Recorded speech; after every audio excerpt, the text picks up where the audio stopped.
They fought with cutlasses and cursed like devils. They bled, they stole, and they ruled the high seas alongside men who feared nothing but them. Female pirates were rare, but when they appeared, they were terrifying, charismatic, and unforgettable. And when they were caught, when the sails of the Navy ships filled the horizon and the chase was lost, what followed was often darker than death.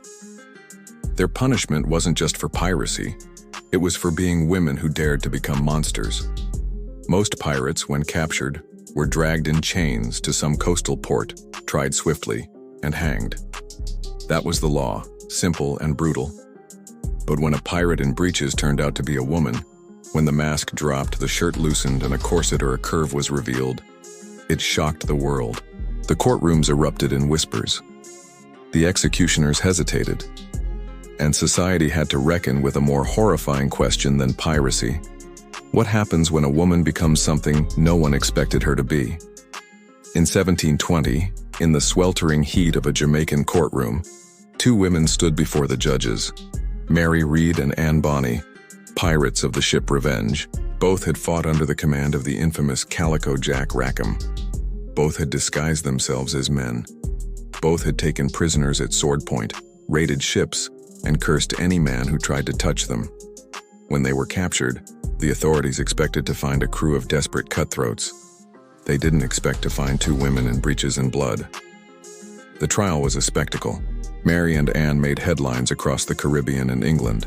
They were sentenced to death by hanging like the rest of the crew.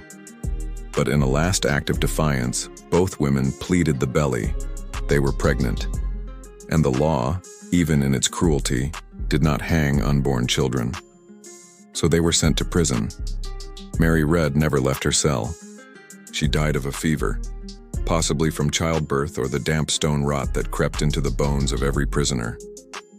Anne Bonny. Her name vanished from records after the trial. Some say her wealthy father, ashamed but powerful, paid for her release.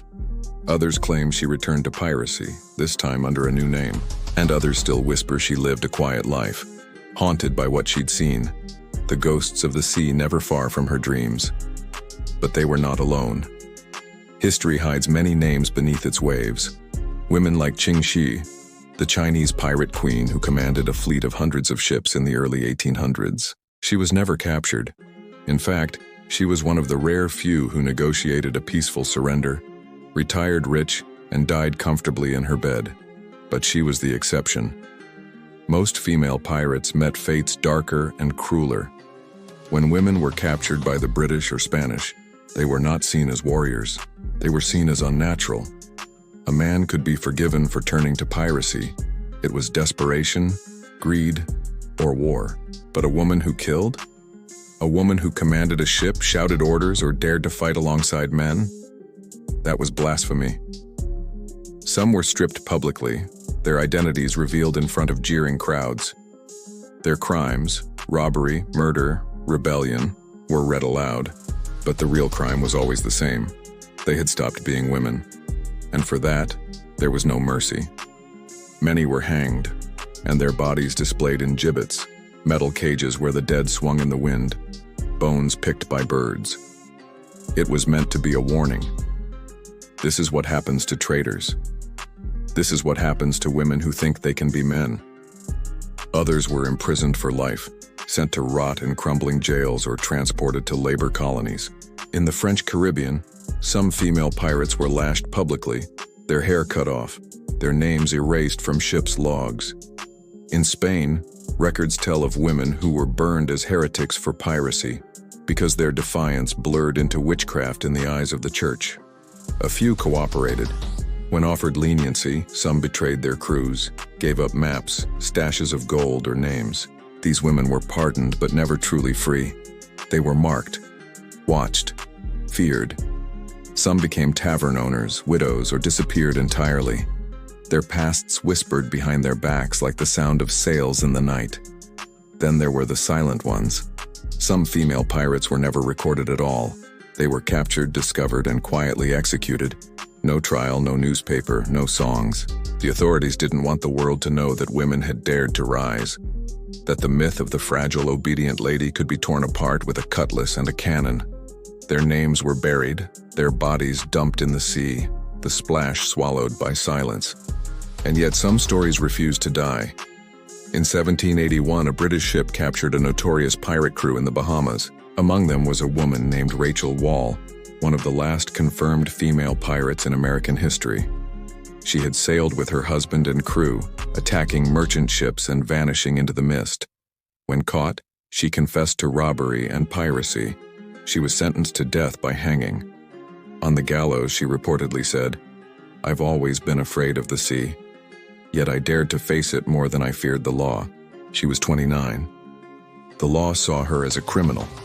The crowd saw her as a curiosity. But history now sees her as something else entirely.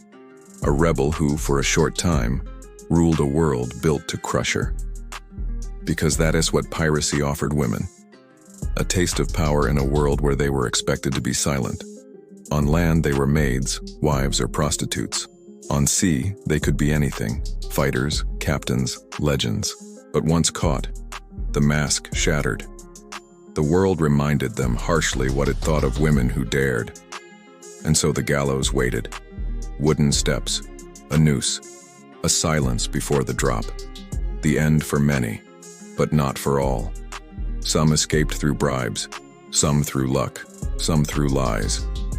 A few were forgotten in prisons and lived long enough to watch the sea change. But most were broken to remind the world that female pirates weren't just criminals. They were threats to the very order of things.